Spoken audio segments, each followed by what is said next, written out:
cancro cítrico, uma praga, uma doença que tem gerado problemas em pelo menos 6 municípios de Minas Gerais. O IMA está analisando e fiscalizando essa situação. O cancro cítrico é um tema do nosso AgroB, que entra no ar agora.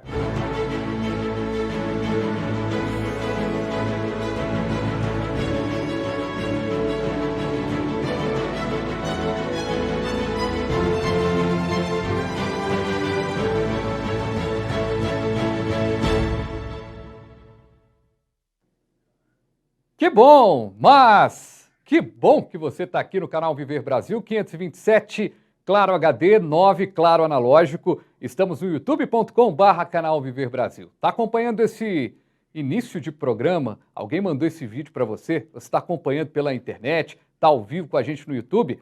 Compartilhe esse link com outras pessoas e também se inscreva no nosso canal e ative o sininho para que você receba todas as novidades aqui do canal Viver Brasil. De Minas para o mundo. E hoje a gente vai falar sobre o cancro cítrico, essa praga que está deixando aí em alerta órgãos que estão envolvidos com a questão do agronegócio, da agropecuária, da agricultura, melhor dizendo. E eu tenho a honra de receber aqui no programa hoje o Leonardo do Carmo, fiscal do Instituto Mineiro de Agropecuária, o IMA. Olá, Leonardo, seja bem-vindo aqui ao programa. Obrigado, Fabiano.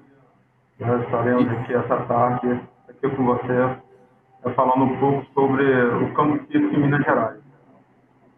Perfeito. E a gente convidou para esse papo também o pesquisador da Fundcitrus, o Franklin Benhlau, que está com a gente direto de Araraquara. Ô Franklin, seja bem-vindo aqui ao nosso programa. Olá, Fábio. Obrigado pelo espaço e obrigado pela oportunidade de participar. Muito bem. Gente, para a gente começar esse programa, você telespectadora ligado aqui no nosso programa, o que é cancro cítrico? Eu conto para você. O cancro cítrico foi constatado pela primeira vez no Brasil em 1957, nos estados de São Paulo e Paraná. Afeta todas as espécies e variedades de citros de importância comercial. Teve origem na Ásia, onde ocorre de forma endêmica em todos os países produtores. Os impactos dessa doença estão relacionados à desfolha de plantas, à depreciação da qualidade da produção pela presença de lesões em frutos, à redução na produção pela queda prematura de frutos e à restrição da comercialização da produção para áreas livres da doença.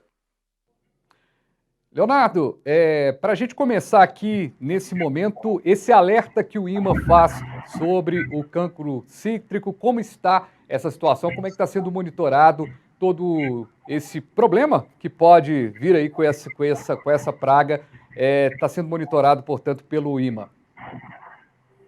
Fabiano, nós temos hoje duas situações no estado. Uma recente, que foi a detecção de cancro cítrico em viveiros, de produção de mudas, e a outra que nós já tínhamos desde 1998, que são cancro cítrico em pomares de produção comercial.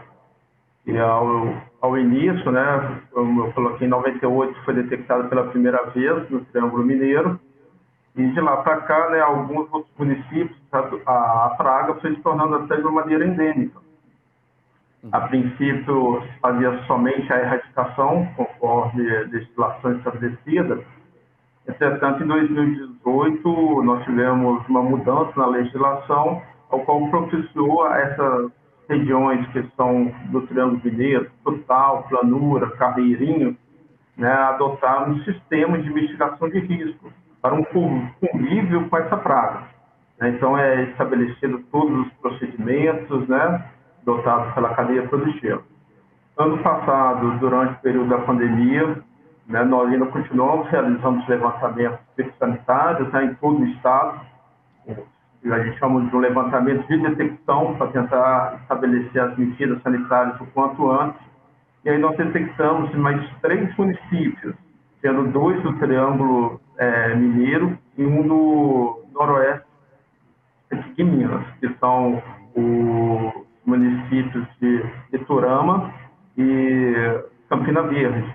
E lá em cima do estado foi detectado um foco no município de Formoso, aos quais todos, né, os focos foram erradicados, né, duas das propriedades eliminaram todo o plantio, né, porque eram plantios mais antigos. Daí nós continuamos fazendo monitoramento dessas áreas para verificar o não surgimento de novos focos. E agora, no início deste ano, nós detectamos a presença da praga em 2 municípios mineiros que são produtores de mudas, que são os municípios de Astolfo Dutra e de Dona Eusébia. Nós estamos ainda, né, foi detectado no mês passado, e estamos numa força-tarefa nesses 2 municípios, fazendo levantamento em todos os viveiros, né, são mais de 150 viveiros em toda a região. Nós estamos realizando esse trabalho né, em todos os viveiros para a detecção e o mapeamento da real situação. Né? Nós acreditamos que esteja restrito em algumas regiões desses municípios, mas o levantamento ainda não finalizou, deve finalizar ao final desse mês, porque é um trabalho a longo prazo. Nós temos uma questão da biossegurança, que nós, né, temos que tomar cuidado para não disseminar. Então, esses viveiros são todos interditados e está sendo realizado o levantamento sanitário. Aqueles viveiros que não são detectados a presença da praga, eles estão sendo liberados para o comércio. Entretanto, aqueles que são detectados, né, a presença da praga, está sendo feita a erradicação de todas as plantas, né, desses viveiros. Fazendo esse monitoramento. E a pessoa que está nos acompanhando agora e vendo esse monitoramento, Leonardo, a gente pode ficar tranquilizado quando, hein? Quando chegarem as primeiras análises, como é que a gente faz aí um controle? Porque se tinha tanto tempo que não dava as caras e começa, isso tem possibilidade de se expandir para mais frutos, para mais cidades? A possibilidade, ela existe. A disseminação, né, do campo, principalmente tratando de regiões de produção de mudas, é a maneira de você disseminar pragas a longa distância mais rápido. Por isso, nós estamos tomando todas as medidas o quanto antes possível para tentarmos, né, evitar essa disseminação por todo o estado, até mesmo para outras regiões do país. Né, porque essa região, esses 2 municípios detectados, eles são um polo de produção de mudas, aos quais eles encaminham mudas para todas as regiões do estado, quanto do próprio país. Então, por isso que eles estão interditados, né, e estão sendo liberados somente viveiros que não estão sendo detectados na presença da praga. Mas nós temos essa preocupação, estamos tentando fazer todo um trabalho de exclusão e erradicação o quanto antes possível, né, e pedimos sim a colaboração de toda a cadeia produtiva, né, que nos alerte, verificando os sintomas da praga, entre em contato com o IMA imediatamente. Nós estamos falando de uma questão de uma praga de fácil disseminação, ela pode ser disseminada aí, não somente por mudas, mas por materiais infectados, né, por trânsito de pessoas. Então, nós estamos preocupados, estamos comunicando sim a cadeia produtiva, porque nós temos essa prestação de serviço, né, com os produtores, nós sabemos a dificuldade que é, então nós estamos trabalhando de todas as maneiras possíveis para limitar e mitigar o máximo disso possível. Perfeito. Franklin, você que está aí em Araraquara, está na Fundcitrus, que de certa forma tem uma pesquisa muito importante envolvendo, inclusive, dentre tantas pragas, também o cancro cítrico. O que o cancro cítrico faz com o fruto? O que ele faz com a fruta? Bem, o cancro cítrico, que é uma doença bacteriana, ele causa lesões ou sintomas em folhas e frutos. Então, quando a incidência da doença é muito alta, ele provoca o desfolhamento da planta, então ele enfraquece a planta, principalmente em pomares novos, mas a importância da doença se dá principalmente aos danos que ela causa à produção. Primeiro, por causar redução da qualidade da fruta e impossibilitar a comercialização dessa fruta para o mercado in natura. Por exemplo, em São Paulo, ou em qualquer região do Brasil, é proibida a comercialização de frutas que tenham sintomas da doença. E a restrição é ainda maior quando a comercialização ocorre fora do estado produtor, para regiões livres da doença, para outros países, para evitar com que esses frutos sirvam de meios de disseminação da doença. E outro dano, outra importância grande da doença é que ela provoca queda ou redução da produção. Essa redução pode ser facilmente de 30%, 40%, 50%, de queda de fruta antes da colheita, e pode chegar a casos extremos de 80% em situações em que não há manejo da doença, em que a variedade é muito suscetível e as condições climáticas são favoráveis.